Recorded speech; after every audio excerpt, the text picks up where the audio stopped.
CCTV's Nathan King will be covering the exercises for us this month, and he joins us now live in the studio. Nathan. That's right, mate. These exercises are actually a big deal and would give China a chance to demonstrate on a broad stage the rapid modernization of its fleet, its ability to respond to disasters across the Pacific Rim. And there is hope expressed by all involved in RIMPAC that there will be more trust and cooperation fostered between navies who, in the past and currently, see themselves as rivals.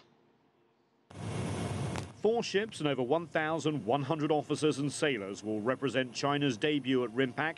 A missile destroyer and frigate accompanied by a supply ship and a hospital ship, the Peace Ark, will take part in drills aimed at delivering humanitarian assistance and disaster relief.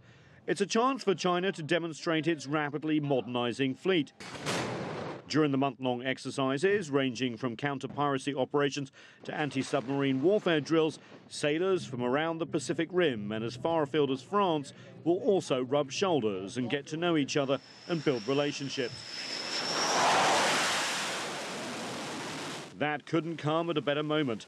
Mistrust, especially between the US and China over Beijing's sovereign claims in the East and South China Seas, and Washington's stepped-up support for its regional allies, has led to sharp words and some near misunderstandings on the high seas.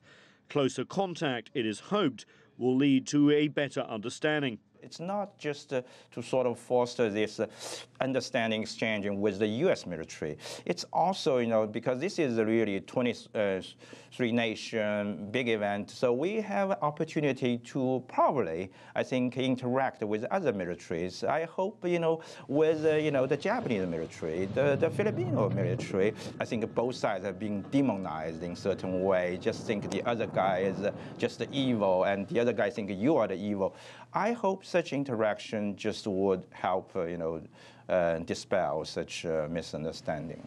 Chen Weihua is the chief Washington correspondent for the China Daily newspaper. He speaks frequently with officials inside the People's Liberation Army. China think it's being misperceived as well. China's, if you look at it, China's concern, China doesn't want any war. I don't think any other country wants war. You're going to have maybe conflicts, small incident. I don't think even, given the tension now, I don't see immediate sort of escalation into war. I mean, even between China and Japan, there could be incident. I think the leaders are smart enough not to let this go out of control. The exercises have been controversial in the past. 2 years ago, India was invited by the US, as was Russia. But China was not, raising suspicions that RIMPAC was yet another attempt to contain China.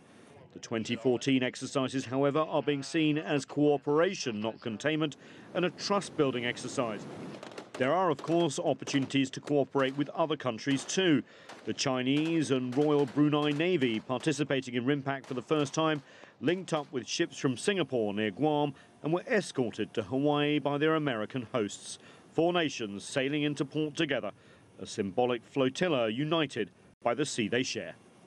And even this weekend, we saw the commander of the 3rd US Fleet give an unprecedented tour of the Chinese ships now docked in Pearl Harbor in Hawaii, and will actually be there in the coming days to witness up close the exercises and the cooperation between the navies to gauge the political and military impact of these historic Pacific Rim exercises. Yeah, so you head there, you'll be there on Friday. That's right. I have the horrible task of going to Hawaii. Yeah, boy, I really envy you. Yeah, Shinwei made a really good point, though, that we look at this as U.S.-China, but there are other navies involved, and some of these tensions could probably be erased if they start to cooperate with one another. We're not going to see a rapprochement, for example, between the Philippines and China, or Japan and China over the East or South China Sea. That's not going to happen overnight. But what is hoped is that as officers rub shoulders together, not just on the seas, but also lots of the social functions and the sporting events, that everyone will see each other as human beings, and sailors, there's a lot of trade craft going on first, as opposed to potential enemies, and that could lessen tensions as well.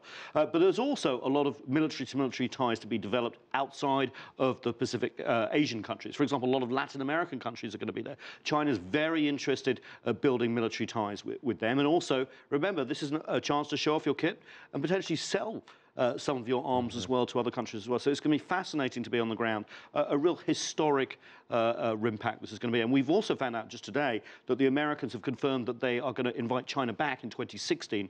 They're held every 2 years as well. So China very much in the middle of this. It's interesting. They talk about the drills, but the dialogue also, as you said, coming together, very important. Yeah, indeed. Nathan, thanks so much.